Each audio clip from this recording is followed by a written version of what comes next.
My dear friends, hello, my dear friends, जय Hind चलपैरी all of you.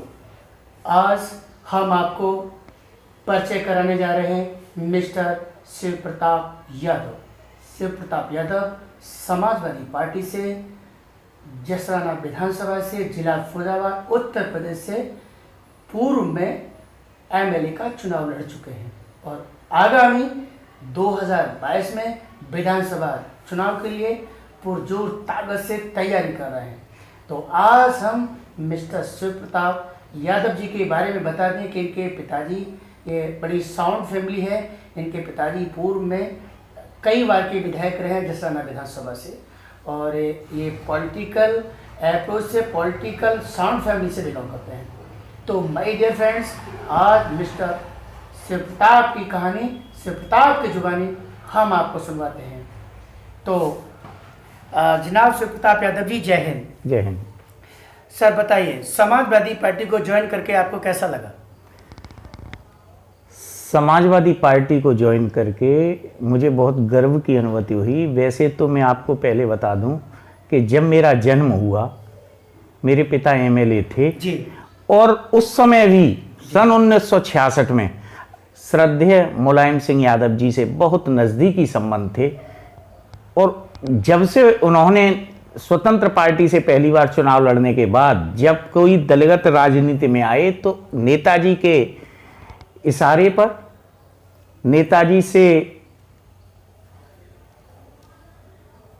नीतियों से सामंजस्य बैठाने के लिए। बहुत सुंदर। सर मुझे ये बताइए, प्रोफेसर रामगोपाल जी से आपकी नज़दीकियाँ कैसे बढ़ी हैं, ये बताइए।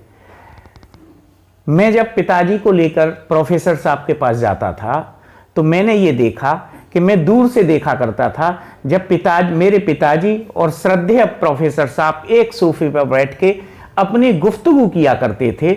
उनके अंदर, दोनों के अंदर बहुत आपसी सामंजस्य था, बहुत विश्वास था।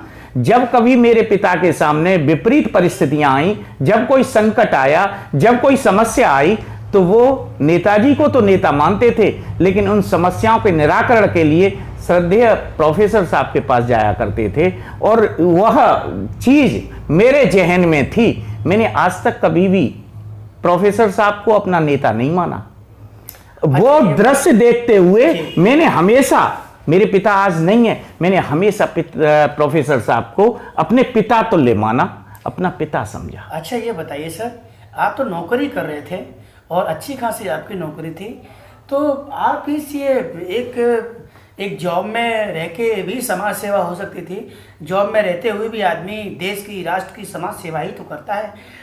फिर आपको इस पॉलिटिक्स में आने की क्या आवश्यकता पड़ी? मतलब ये बताइए कि क्या पॉलिटिक्स में रह के ही समाज सेवा की जाती है, जॉब में रह के समाज सेवा नहीं की जाती है? आप पॉलिटिक्स में क्यों आए? शुरुआती दौर में तो मेरे पिताजी जब राजनीति में थे तो मैंने एक आध दो बार सोचा भी, लेकिन मेरे पिता ये कह दिया करते थे कि राजनीति मैं कर रहा हूँ, मेरे बाद अगर तुम करोगे तो उन लोगों का क्या होगा जिन लोगों की ताकत से मैं विधानसभा में पहुंचा हूं। मेरे बाद उन लोगों को आगे आने दो, इसलिए आप सर्विस में जाइए। मैं सर्विस करने लगा। मेरे पिता नहीं रहे, 2013 में उनका स्वर्गवास हो गया। 2017 में मैं डाइट एटा पर अपने सर्विस की, जहां मैं पदस्थापित था वहां पर अपना काम कर रहा था। वहीं श्रद्धेय अखिलेश यादव जी जो उस समय मुख्यमंत्री थे, उनके ऑफिस से मुझे फ़ोन मिला और उनका बुलावा आया। मैं दूसरे दिन जब वहां पहुंचा तो उन्होंने कि वहां से मुझे ये निर्देश मिला कि श्रद्धेय प्रोफेसर साहब के निर्देश पर आपको चुनाव लड़ना है। तो मैंने तुरंत एक्सेप्ट कर लिया। इतनी बड़ी शख्सियत के यहाँ से, मेरे पिता तुल्य प्रोफेसर साहब के आशीर्वाद से मुझे उम्मीदवार बनाया गया। तो मैंने बिना सोचे समझे अपनी सर्विस से त्यागपत्र दे दिया और राजनीति में आने का फैसला कर लिया। सर मुझे ये बताइए, अभी उत्तर प्रदेश में बीजेपी की सरकार है और ठीक ठाक गवर्नमेंट चल रही है, आप लोग काहे को हो हल्ला कर रहे हो? ये आप कहते हैं कि ठीक ठाक गवर्नमेंट चल रही है, मैं तो ये मान के चलता हूं कि उत्तर प्रदेश में कोई सरकार नाम की कोई चीज ही नहीं है। कोई न तो विकास कार्य कहीं दिखाई देता है, न कहीं लॉ एंड ऑर्डर की स्थिति अच्छी दिखाई देती है। हम ये सोचा, हम लोगों के ऊपर आक्षेप लगाते थे जब हमारी सरकार थी, समाजवादियों की सरकार थी, तब जो तरह तरह के आरोप बीजेपी की तरफ से आते थे, उन मुहानों पर बीजेपी आज फेल है। लॉ एंड ऑर्डर बहुत खराब है। हमारे मुख्यमंत्री इस तरह की भाषा बोलते हैं जो एक सभ्यशालीन और इतने उच्च पद पर, कुर्सी पर आसीन होने के बाद यह भाषा नहीं बोलनी चाहिए। विरोधाभास बहुत है और बदले की भावना से वो काम करते हैं। सर, मेरी समझ में ये नहीं आ रहा है कि आपकी सरकार थी, समाजवादी पार्टी की सरकार थी, और शुक्वाबाद से ये नारा था कि समाजवाद का नारा है, खाली प्लॉट हमारा है। और मैं तो ये समझता हूँ ये प्रचलित नारा था। इस संदर्भ में आप क्या कहेंगे सर? ये शुक्वाबाद की जनता जानती है।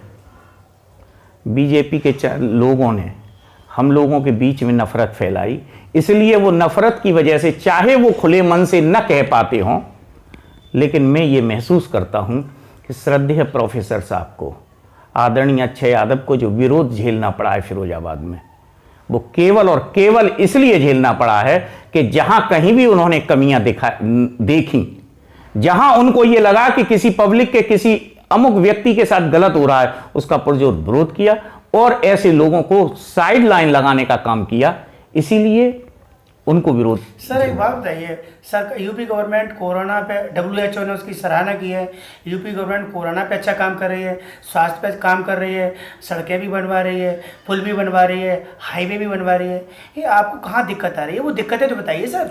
कहीं तो कल मैंने अखबार में पढ़ा था कि हाईवे जो बन रहे हैं उनके मुआवजे नहीं मिल रहे हैं, जो जमीन ले रहे हैं उनके मुआवजे नहीं दे रहे हैं, कहीं मुझे सड़क दिखाई नहीं देती है बनती हुई, कहीं मुझे नदी नाले या उस पर विकास कार्य होता दिखाई नहीं दे रहा। जो समाजवादियों के समय में जो प्रस्तावित थे, जो स्वीकृत हो चुके थे, जिनकी धनराशि स्वीकृत श्रद्धेय अखिलेश यादव जी ने कर दी थी, काम वही केवल पूरे हुए हैं। और जो हो चुके थे, जो पूरे हो चुके थे, उन पर अपना शिलान्यास, उद्घाटन पट्टिका चेंज करने का काम किया जा रहा है, उनके नाम को परिवर्तित करने का काम किया जा रहा है। रही बात WHO की तारीफ की बात, मैं ये समझता हूं कि जितनी मौत कोरोना के कार्यकाल में हुई हैं, उनमें से 60% डेथ अगर सरकार सकारात्मक होती, अगर सरकार का अच्छा रुख होता, तो मैं समझता हूं वो मौत होती नहीं, वो लोगों की जिंदगी बचाई जा सकती थी।